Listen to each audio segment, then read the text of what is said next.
아멘. 은혜로운 찬양 감사합니다. 혼신에 감사합니다.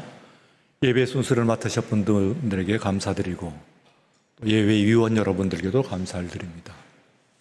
방송실 여러분들 수고하시고 교역자 여러분들이 굳건하게 교회를 잘 지켜주시고 또 인도해 주심도 감사를 또 한 번 드립니다.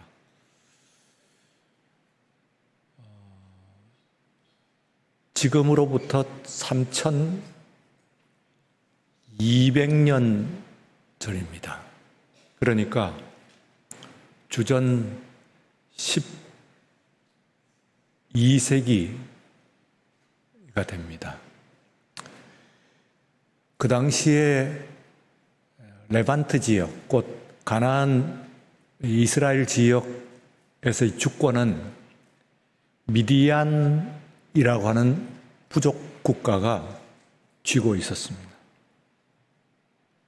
실로 강대한 부족이었고 이 부족이 옆에 있는 이스라엘을 계속해서 괴롭혀서 이스라엘의 모든 백성들은 그저 숨을 죽여가면서 쥐 죽은 듯이 연명을 하는 그런 형색이었습니다.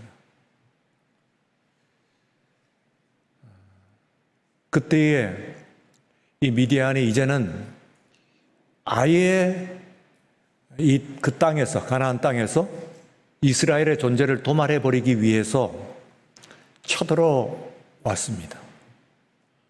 강대한 부족이 쳐들어왔을 뿐만 아니라 거기에다가 아말렉이라고 하는 남쪽에 위치하고 있는 강한 부족과 연합을 했습니다. 거기에서 더하여 가지고 동방, 이때의 동방이라고 하는 것은 우리가 아는 지금의 세계의 동방은 아니고 이스라엘 가나안 땅을 중심으로 해서 동방입니다. 곧 부족으로 얘기하면은 에돔, 암몬, 모압 이쯤 되는, 혹은 좀 더 넓게 보게 되면은 아라비아에 있는 부족들까지 모두, 말하자면은 이스라엘을 제외를 하고는 오른쪽에 있는, 그리고 남쪽에 있는 모든 나라들이, 부족들이 총연합을 해가지고 이번에는 아예 한번 쳐들어오는 것이 아니라 이스라엘의 존재를 끝내버리기로, 그 땅에서 지워버리기로 그렇게 아주 작정을 하고 쳐들어왔습니다. 이에 하나님께서는 기드온을 세워가지고 그들을 방어를 하기를 원하셨는데 이 기드온에게 병사를 모집을 하라고 했습니다. 그래서 강한 수많은 그 적들을 앞에서 병사를 모집을 하니까 총 32,000명 병사가 모집이 되었어요. 이스라엘로서는 한껏 모은 병사의 숫자입니다. 32,000명. 그러니 이 미디안 그리고 또한 그 연합군에 대적할 만한 그런 숫자가 되지 못합니다. 고대나 혹은 현재 전쟁에 있어서도 병사의 수와 그리고 군 장비의 숫자는 그 전쟁의 승패를 결정짓는 가장 중요한 요소라고도 이야기할 수가 있습니다. 그런데 하나님께서는 우리가 갖고 있는 보통 일반적인 생각과는, 판단과는 다른 아주 특별한 지시를 하셨어요. 그것은 이제 병사들 가운데서 두려워하는 자들은 모두 집으로 돌려보내라 하는 그 명령을 하십니다. 크고 강한 대적 앞에서 모아온 이 병사가 32,000명이니까 그들 병사들은 사실상에 있어서는 죽은 목숨입니다. 죽음을 눈앞에 두고 떨지 않을 자가 몇이나 있겠습니까? 그래서 두려운 자는, 마음에 조금이라도 두려움이 있는 자는 다 집으로 돌아가거라 하는 명령을 받으니까 그 중에서 10,000명이 남고 22,000명의 병사들이 다 집으로 돌아갔습니다. 이 10,000명을 가지고 이제는 그 강한 미디안 연합군을 대적을 해야 돼요. 근데 여기서 또 한 가지 더 하나님께서는 또 명령을 하십니다. 이제는 그 병사들을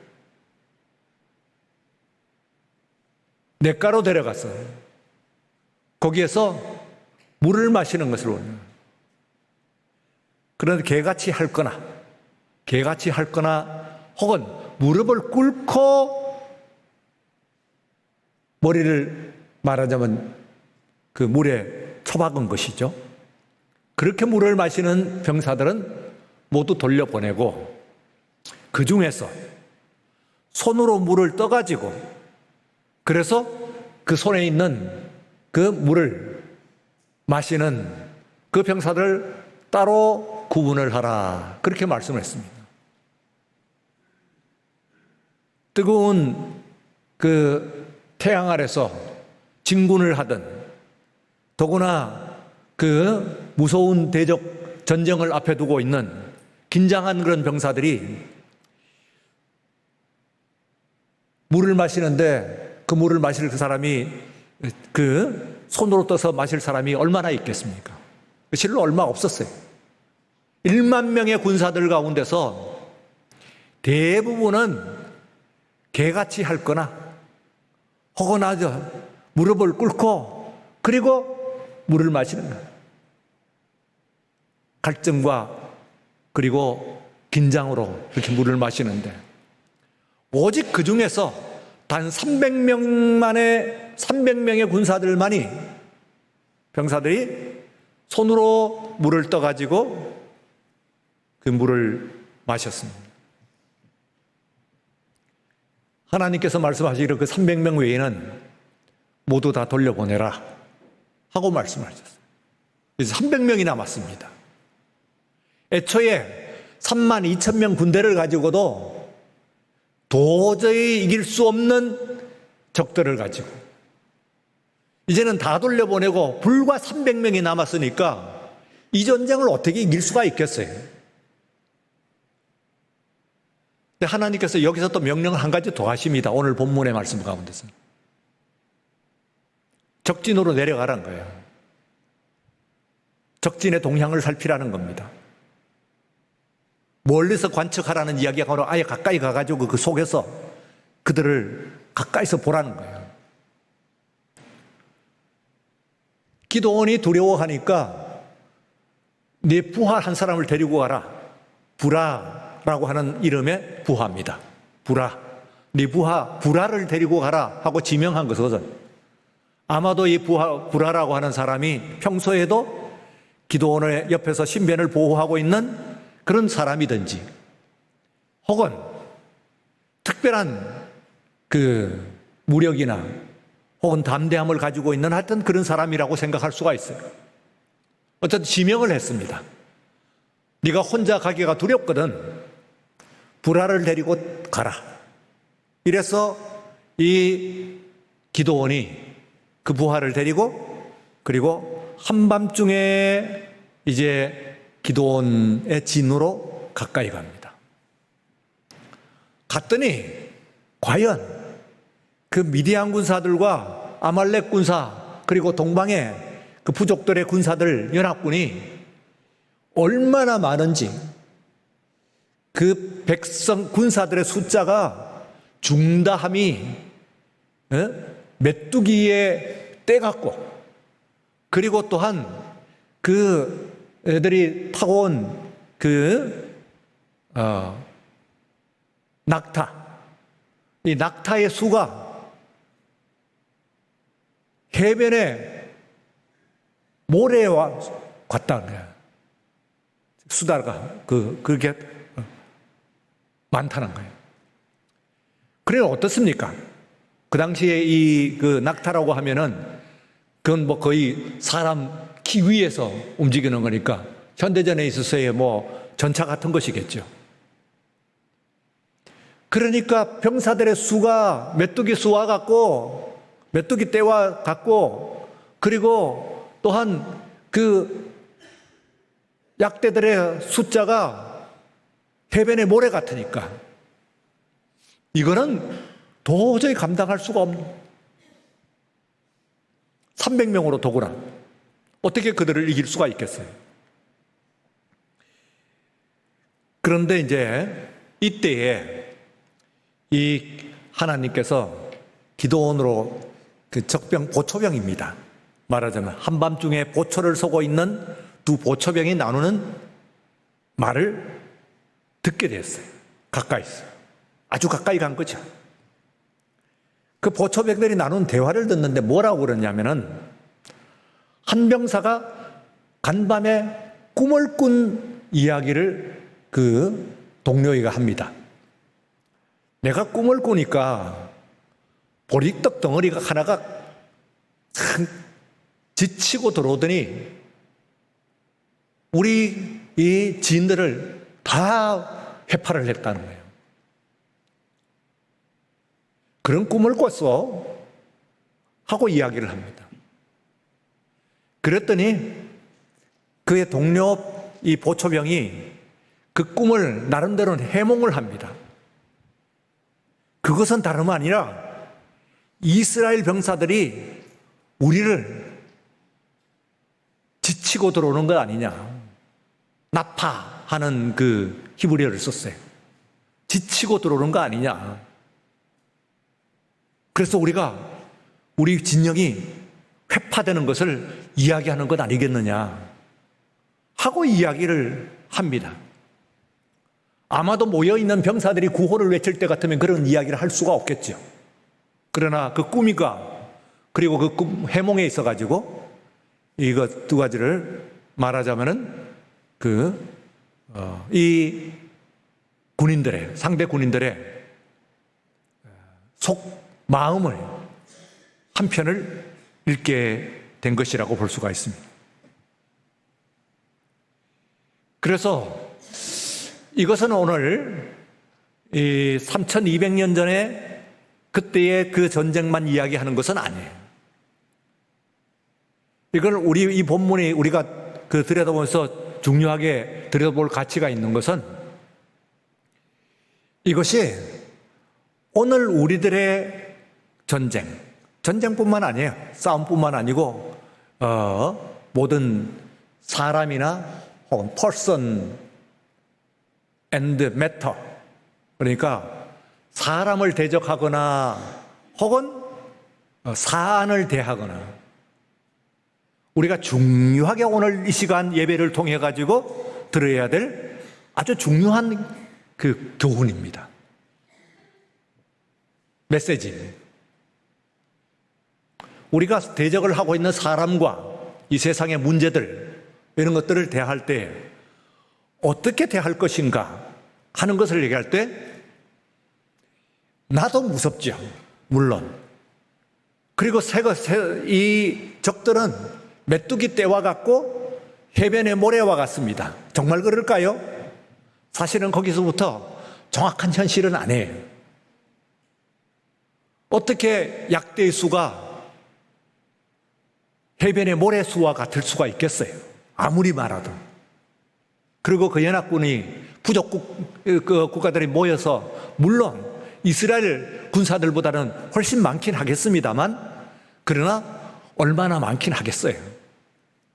무엇보다도 이들은 서로 연합이라고 할 때에 그 연합이 힘을 합한다고 하는 의미가 있으면, 그냥 급조된 그런 모임입니다. 억지로 끌려온 그런 사람들이죠. 그러니까 그 사람들 내로도 그 안에서는 문제가 있는 거예요. 올림픽 이야기를 한번 해보죠. 지난 현지 시간 26일이고 우리 시간으로 27일 개막된 양년 17일간 18일간 내일까지 올림픽이 이제 거의 끝났습니다. 오늘 이제 저녁에 몇 개 종목이 남아 있을 것 같고, 그리고 내일 폐막식을 앞두고 있는데 사실상에 있어서 우리 대한민국 팀이 참가하는 경기는 끝난 것 같아요. 또 오늘 여기서 우리가 봐야 될 그 대목이 있습니다. 예. 그것은 우리 대한민국 선수들이 크게 활약을 해가지고 금메달 13개를 위시해가지고 총 30개의 그 역대의 올림픽 사상에서도 조금도 뒤지지 않는 엄청난 그런 성과를 올린 사실입니다. 우리가 여기에 나갈 때, 이 올림픽에 나갈 때,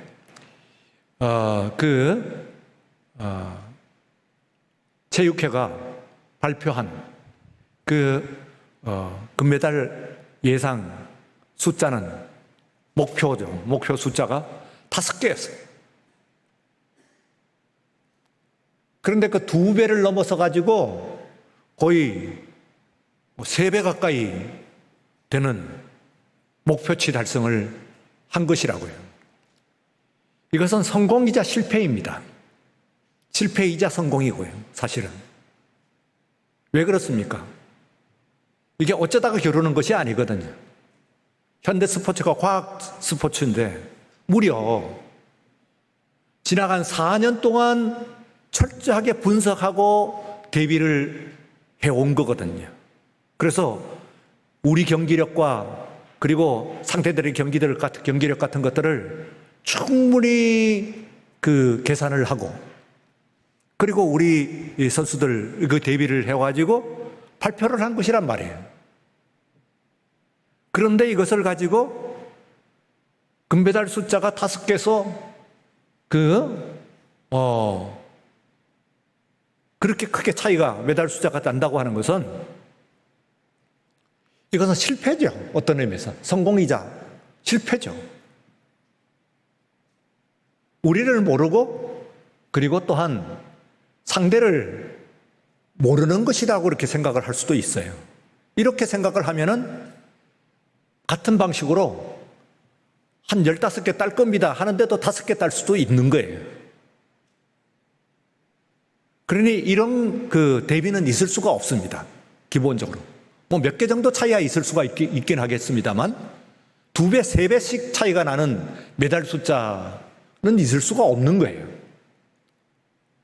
그 이야기는 우리도 모르고 우리는, 그리고 상대도 모른다는 뜻이에요. 몰랐다는 뜻이죠. 어떻게 그럴 수가 있겠어요? 우리나라가 여러 가지 이 국제적 위상을 생각을 해가지고 그럴 수는 없는 것 아니겠어요? 그리고 이것은 작은 그런 행사도 아니잖아요. 세계적으로 이야기를 하게 되면은 이 올림픽, 이 스포츠 게임이라고 하는 것이 스포츠의 기능 뭐 그런 얘기 있습니다. 사회적인 뭐 기능 뭐 그런 걸 이야기합니다만 그거보다는 좀 더 원초적인 기능은요, 전쟁을 대신하는 거거든요, 사실은요. 그러니까 가장 지금 현재 우리가 피해야 될 전쟁은 핵전쟁이고, 가장 그래도 가장 말하자면 전쟁을 한다고 한다면은 가장 선기능적인 그런 것을 가지고 있는 것이 올림픽이에요, 말하자면. 사람이 가지고 있는 본능적인 어떤 경쟁, 그리고 또한 발산, 뭐 이런 것들을 발산을 하게 하고, 그리고 경쟁을 해가지고, 또 그것을 통해갖고 궁극적으로는 말하자면 세계의 평화, 통합을 도모하고, 이런 것이니까 말하자면은 이 올림픽이 원래 그리스에서 이 폴리스들이 시작을 할 때도 그런 뜻이었고, 전쟁 대신이죠. 그러니까 전쟁의 대치물입니다. 이게 말하자면. 그래서 전쟁을 하는 거예요. 말하자면. 가장 성기능적인 그런 전쟁이라고 할 수가 있겠죠. 그러면은 성과를 거두긴 했죠. 큰 승리를 대승을 했습니다. 말하면 전쟁으로 치면은. 그러나 어떻습니까? 말하자면은 그 전쟁에 대해서 작전은 거의 이루어지지 않았다. 그렇게 생각을 할 수가 있겠습니다. 그래서 이건 큰 문제다. 이번에 이제 드러난 선수들과 그리고 협회들 사이에서의 이런 잡음 같은 것들을 생각을 해볼 때 이게 대대적인 그런 개선을 하지 않으면 안 되겠구나. 작전을, 이것을 전쟁이라고 하면 이런 전쟁을 해서는 큰일 나겠구나 하는 것을 생각을 해보는 것입니다. 그래서요, 이게 이제 어디서 났냐면은 이번 파리 올림픽에서 저는 이제 저는 나름대로 이제 관전 평입니다. 평이. 이 파리라고 하는 것이 100년 만에, 꼭 100년 만에 이제 열리는 거예요. 여기서. 그러니까 얼마나 대단해요. 예. 1924년에 지금 우리가 그때가 우리나라 어떤 때였습니까? 그런 때에 여기서 올림픽하고 그리고 또 세계 박람회하고 이랬던 나라니까 그야말로 대단한 그런 나라였고 아직까지는 그 위세가 그만하니까 이게 지금 올림픽 우리가 프랑스와 그리고 파리에 대한 아마 동경심 그리고 또한 한편에서 문화적인 어떤 그런 컴플렉스 같은 것도 또 분명히 있을 거예요. 그렇잖아요. 예. 우리가 명품 그러는데 되게 이제 이태리 아니면 파리에서 주로 나오죠. 근데 그게 보통 기본적으로 100분의 1도 안 된다잖아요. 그 명품에 원래 인건비까지 포함을 해가지고 그 안에 있는 그것을 인건비까지 포함을 해가지고 우리가 사는 가격의 100분의 1도 안 된대요. 명품이라고 하는 가방 이런 것들 가격이 제작비가 그밖에 안 된다는 거예요. 그런데 그건 무슨 이야기입니까? 그 돈 주고라도 우리는 사는데 우리는 명품에 혈안이 되어 있잖아요. 말하자면 자동차고 핸드백이고 그렇습니다. 그런데 그만큼 컴플렉스를 가지고 있는 것이에요. 근데 이게 무너지는 시점이 있어요. 그게 뭐냐면은 개막식에서 저는 개막식에서 우리 대한민국을 소개를 하면서 이 사람들이 DPRK로 소개를 했어요. 조선민주주의 인민공화국 하는 말에 이제 말하자면 조금만 준비를 하면 되는데 그건 그야말로 심각한 실수죠. 그런데 어떻습니까? 그걸 통해 가지고 한국 사람들이 개막을 하면서 어떤 것을 느꼈을까요? 아마 선수들에게 영향을 분명히 미쳤다고 저는 생각하는데 프랑스가 컴플렉스로서 됐던 파리가 우습게 보인 거예요. 우리한테는. 우리도 야단을 쳤고 거기서 사과도 받아냈습니다만 어쨌든 간에 그건 올림픽 위원회뿐만 아니라 파리죠. 파리의 준비 상태. 특히 이번에 센느강에서의 철인 3종 경기 거기에서 트라이애슬론 그 경기에서 세느강 물을 마신 선수들이 구토를 하고 하는 그런 모습들 이런 것들을 적나라하게 들으면서 아하 우리가 생각하는 것만의 파리는 아니구나 하는 생각을 한 거예요. 선수 숙소나 혹은 음식 상태 혹은 이동수단 버스 이런 것들도 이야기 줄줄 나옵니다. 총체적으로 말하자면은 거기에 대해서 파리를 우리가 서구 사회에 대한 컴플렉스를 극복하는 기회가 이었지 않겠느냐. 그 이전에 대한민국 위상은 분명히 달랐으니까. 이번 올림픽이 4년 전하고도 다르고 8년 전하고 다르고 10년 전, 20년 전하고 분명히 다르죠. 그러면 오늘의 우리들을 발견을 하게 되고 그리고 또한 상대를 파악을 하게 되는 그것이 틀림없이 선수들의 메달 경기력에 영향을 미쳤을 것이다. 그렇게 생각합니다. 상대방이 보였으니까, 상대방이 들렸으니까 그렇습니다. 근데 우리가 마지막으로 이제 우리가 신앙적인 입장에서 이걸 얘기하면 경기력을 얘기하는 것이 아니라 신앙적인 입장에서 우리 이 파리의 개막식에서 또 드러난 것이 내내 있는 거예요. 경기에. 기독교에 대한 조롱. 이건 파리가 정말 이번 올림픽에서요, 심각한 실책이에요. 누가 그러잖아요. 만약에 그게 불교나 혹은 이슬람이라고 같은 다른 종교였으면 감히 그렇게 상상이나 했겠냐, 이 말이에요. 못하죠. 분명히 못할 겁니다. 상상도 못하는데 노골적인 기독교 비판, 조롱이죠. 비판을 넘어서. 거기에 넘어서 갖고 그 안에 있는 콘텐츠로 보게 되면은 동성애입니다. 동성애. 그래서요, 지금 복싱에서 나왔죠. 성전환 선수들을 거기에 내가지고 무슨 그런 잔인하고 그리고 미개한 짓입니까? 남자 선수를 올려가지고는 여자들을 두들겨 패죽인 거예요, 반. 그게 도대체 무슨 짓입니까? 뭐 그냥 상대가 안 되잖아요. 경기를 하는데 남자를 올려가지고 여자를 지디겨버리니까 그걸 가지고 스포츠 경기라고 하는 거예요.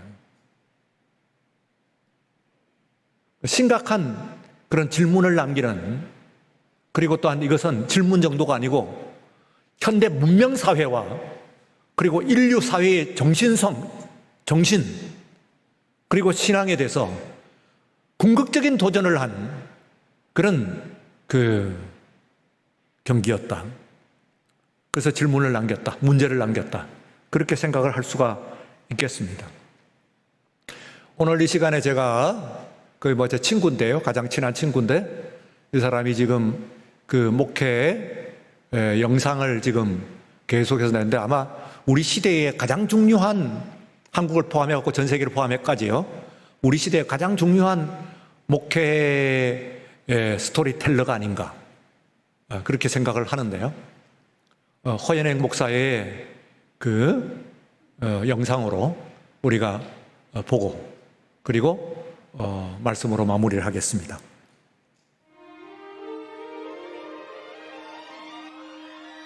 오래전에 불의 전차라는 영화가 있었습니다.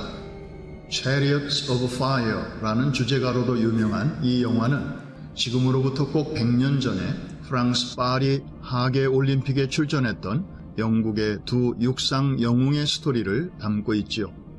그중 한 사람인 에릭 리드를 소개합니다. 스코틀랜드 출신의 에릭은 선교사의 자녀로 중국 천진에서 태어났습니다. 먼 거리를 걷고 달리던 습관이 있다 보니 어린 시절부터 육상에 탁월한 재능을 보였습니다. 마침내 그는 영국 대표로 1924년 제8회 파리 올림픽에 100m 선수로 출전합니다. 그런데 그에게 뜻하지 않은 문제가 다가왔습니다. 그의 주 종목인 100m 예선 및 결선 경기가 모두 일요일에 잡혀져 있는 것이었습니다. 경기 일정표를 확인한 그는 망설임도 없이 주변 사람들에게 말했습니다. 저는 주일에는 달리지 않습니다.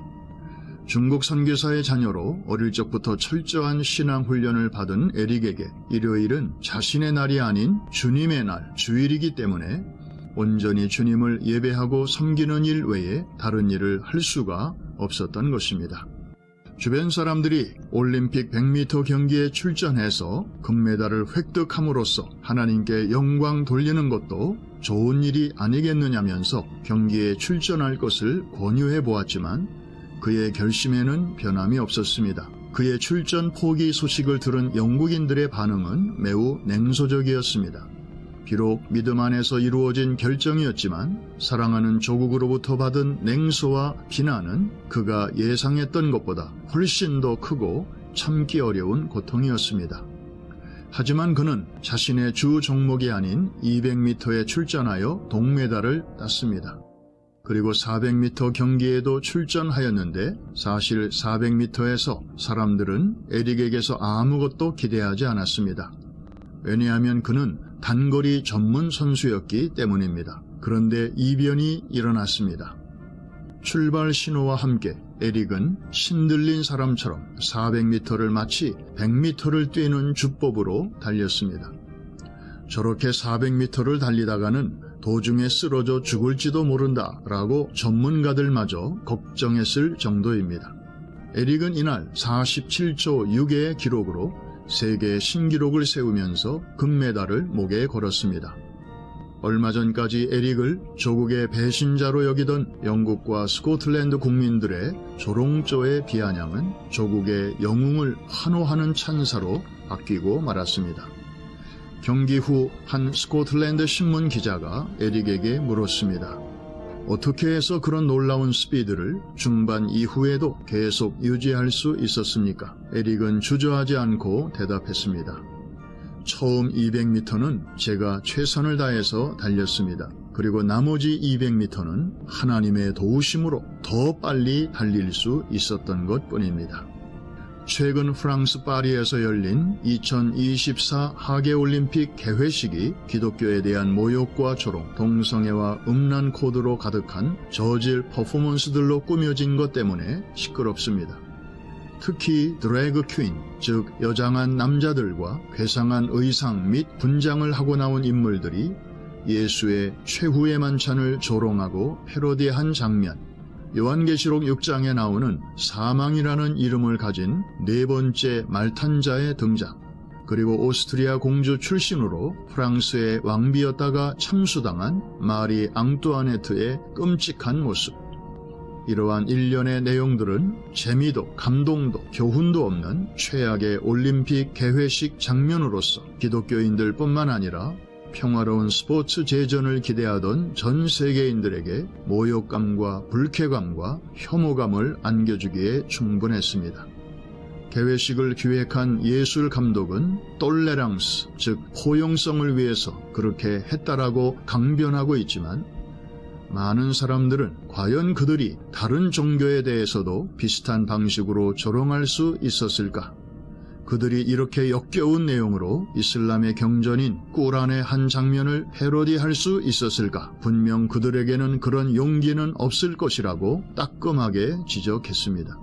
위대한 종교 개혁자 장 깔뱅과 훌륭한 청교도 위그노를 낳은 프랑스가 어떻게 이렇게까지 타락하고 퇴보할 수 있는지 참으로 안타깝고 또 분노하지 않을 수 없습니다.